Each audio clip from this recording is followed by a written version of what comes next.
اگر ایک بار اس کو احتیاط سے سال 2 سال اس پر خصوصی توجہ دی جائے تو اس کے بعد جب یہ تناور درخت بنتا ہے اور یہ پھل دیتا ہے تو اس کا یہ پھل کبھی نہ ختم ہونے والا پھل ہے، اور خاص طور پر یورپ، امریکہ مانڈ ہے، عرب کے صحرائی علاقوں میں اس کی بہت زیادہ ڈیمانڈ ہے۔ تو یوں کہہ سکتے ہیں کہ پاکستان میں زیتون کی کاشت کا تجربہ خوش آئند ہے۔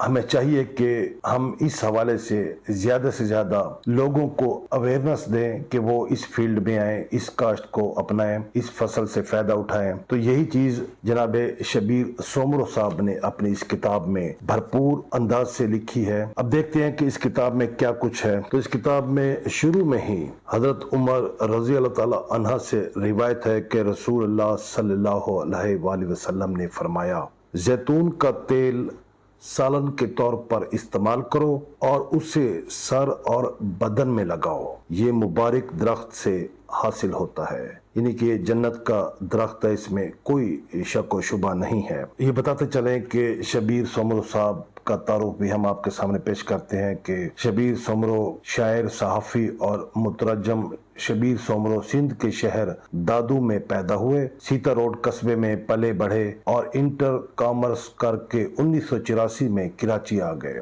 شبیر سومرو اب تک مختلف موضوعات پر 8 کتب لکھ چکے ہیں۔ 92 نیوز سے بحیثیت میگزین ایڈیٹر وابستہ ہیں۔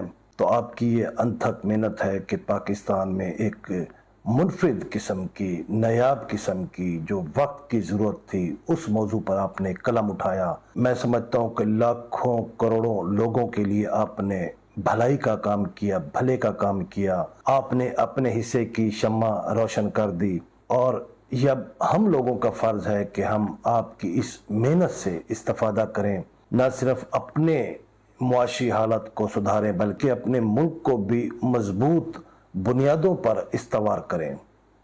تو سومرو صاحب کمال ہے، میں آپ کی اس محنت کو میں سلوٹ کرتا ہوں۔ شبیر سومرو صاحب لکھتے ہیں کہ پاکستان میں زیتون کی کاشت کی تاریخ کتابی شکل میں آپ کے سامنے ہے۔ اس کتاب کو مرتب کرنے کی فرمائش مجھ سے دعا فاؤنڈیشن کے جنرل سیکرٹری ڈاکٹر فیاض عالم نے 2 سال قبل کی تھی۔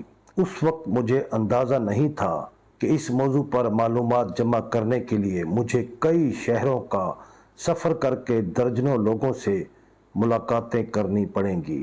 بہرحال اللہ تعالیٰ نے توفیق دی اور ایک بہت اہم موضوع پر ایسی کتاب مرتب ہوگی جس کے بارے میں کہا جا سکتا ہے کہ وطن عزیز میں زیتون کے موضوع پر اپنی نوعیت کی یہ پہلی کوشش ہے، کاوش ہے کہ یہ کتاب پاکستان میں زیتون کی کاشت اپنی نوعیت کے لحاظ سے پاکستان کی اولین کاوش ہے، اولین کوشش ہے۔ تو شبیر سومرو صاحب نے ان تمام جو تحقیقی آرٹیکلز ہیں ان کو کتاب کے حساب سے ان کو ترتیب دیا اور جو کمپائل کر کے ایک خوبصورت کتاب، جامعہ کتاب ہمارے سامنے لائے ہیں۔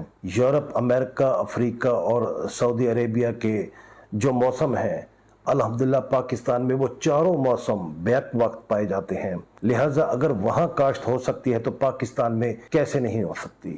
کیوں ممکن نہیں ہے؟ بالکل ممکن ہے۔ اور اس کتاب نے ثابت کیا، ہمیں بتایا کہ پاکستان میں کن کن جگہوں پر باقاعدہ آج بھی زیتون کی کاشت کر رہے ہیں اور اس سے فائدہ اٹھا رہے ہیں۔ اب تو باقاعدہ جو زیتون کا پھل ہے اس سے تیل نکالنے کی جو مشینیں ہیں وہ بھی پاکستان میں موجود ہیں، زیتون کی مارکیٹیں بھی موجود ہیں، زیتون کا تیل نکالا جا رہا ہے اور باقاعدہ مارکیٹوں میں فروخت بھی ہو رہا ہے۔ ہاں البتہ اگر حکومت اس پر باقاعدہ توجہ دے، کتاب سے حاصل کردہ علم تمام جو کاشتکار ہیں، ذمہ دار ہیں، ان تک پہنچایا جائے۔ ضرورت صرف اس امر کی ہے کہ ان تمام لوگوں تک، ان تمام کاشتکاروں تک، ذمہ داروں تک زیتون کی کاشت کا علم پہنچایا جائے، اور یقین کریں کہ یہ بڑی نقد آور فصل ہے، اور اس سے جن جن لوگوں نے اس پر توجہ دی آج وہ معاشی طور پر بہت سٹرونگ ہو چکے ہیں،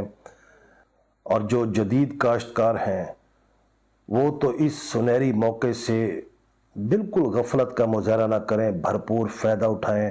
اس کتاب میں وہ تمام طریقہ کار درج ہیں کہ زیتون کی کاشت کی پیوند کاری کس طرح ہوتی ہے. ہمارے علاقوں میں، شمالی علاقہ جات میں بے شمار قدرتی طور پر جنگلی زیتون کے درخت موجود ہیں. وہ لوگ ان سے فائدہ اٹھا رہے ہیں. اگر ان کو پیوند کاری کی جائے، اور اس کا طریقہ کار بھی اس کتاب میں موجود ہے. اب یوں کہہ سکتے ہیں کہ زیتون کی کاشت کے حوالے سے یہ ایک مکمل کتاب ہے، مکمل علم ہے. ابھی آپ پر منحصر ہے کہ اس علم سے کتنا فائدہ اٹھا سکتے ہیں اور کتنا فیض یاب ہو سکتے ہیں. یہ آپ پر ڈیپینڈ کرتا ہے. اپنا خیال رکھیے. اجازت چاہوں گا. اللہ حافظ.